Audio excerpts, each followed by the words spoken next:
Hi lovers, good morning and welcome back again. If you're new here, please do what to like, comment and share, subscribe and turn on the bell notification. That way time upload every day be the first to be notified. Since all this while South Africa have been like all the foreigners should leave my country, and South Africa and Ghana they have been having a very big long ahead. Yes. Now the Dudula leader Jacinta have come outside and say that South Africa is for South Africa, that he doesn't even need any other person, any other foreigner, both legal and illegal in South Africa. All the foreigners should go, most especially Ghanaians, that they should just leave South Africa. In fact, let me leave you here and watch this clip of video because I think the worst thing that has happened is that the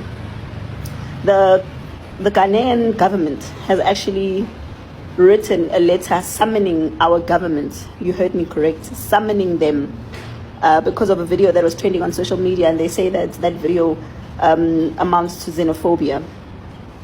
And I'm so disappointed in the South African government, but I don't even know why, because I know that's just how government is. We have like a very, very myopic government. So the government went and had a meeting, etc., and they did not clarify that South Africa has an immigration crisis right now.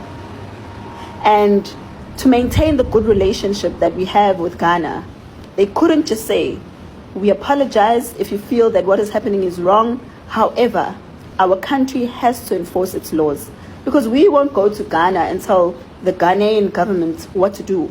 Because in our country, what I saw in that video, nobody was being hit, nobody was being violent, etc., etc. That Ghanaian man was just told, politely so, please, you're not in the country with the correct documents, you're not supposed to be here, and you know this, and he knows it himself.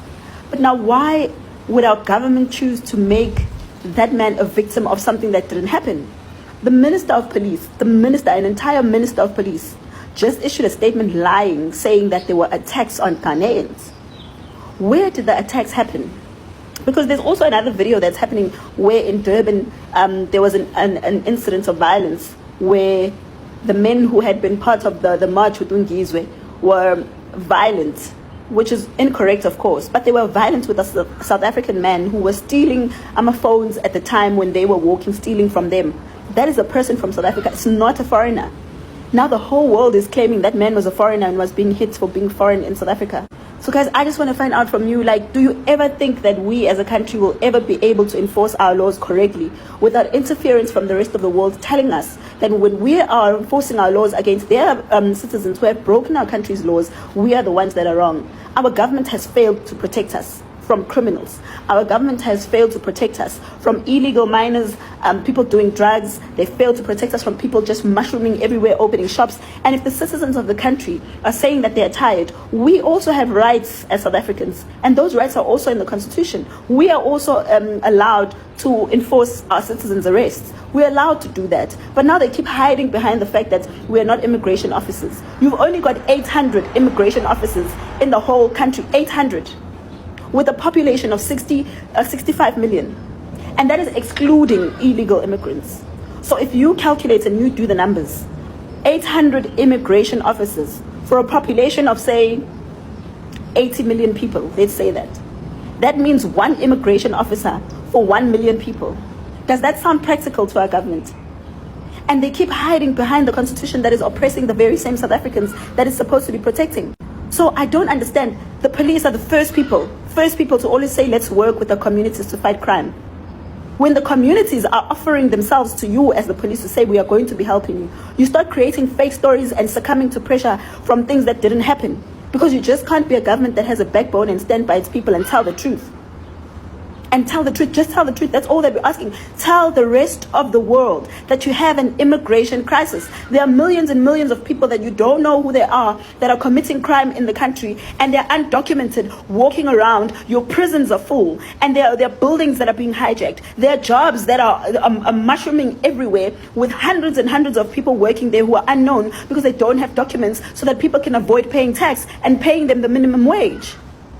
What is so difficult about saying that your South African children do not have spaces in school because there's foreigners who want to accommodate their own children? What is so difficult about saying that your resources are overstretched, your hospitals, your buildings, your streets, everywhere it's overpopulated because you have people in millions that you don't know.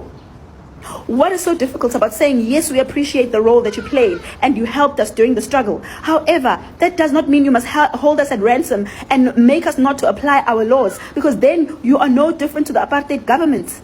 You are a government that is failing your own people because you want to look good to the rest of the world. You can't call all those people from all those African countries and their embassies and tell them that this is the problem that we have. You have too many people who are coming from other countries who are falling apart, whose economies are not sustainable, whose governments are failing them, whose laws from their countries they don't want to abide by, but our country is a free-for-all, and you can no longer take it because your own citizens are suffering. What kind of government is this? And then you have people in South Africa who have the nerve of complaining because they think that they are not as affected as they should be. There are people who are crying because they are runners and they are not able to go and buy certain things for people. We understand your frustration, we know. But at the end of the day, we're not fixing this country just for you, but it's for the future of your own children and your families in future. Because if there's more and more and more illegal immigrants, you can't be more worried about one aspect of it and forget the rest. What about the crime? What if the people that you're trying to protect today are the same people that are going to kill some of your family members and they're never going to be found because we don't know who they are? What if one day your sisters and brothers graduate and they don't find a job because there's jobs being taken over by people we don't know? Yes, fair enough, you are affected right now, by that inconvenience, which we understand is not easy. But please don't try and bash other people's efforts because it's not easy. Our lives are under threat. We get sworn at, we get harassed, we get called names, everything. And we're trying to make South Africa better for you. And our government is not even on our side, which makes it even more difficult. We're fighting a system and all we're asking is for you to understand.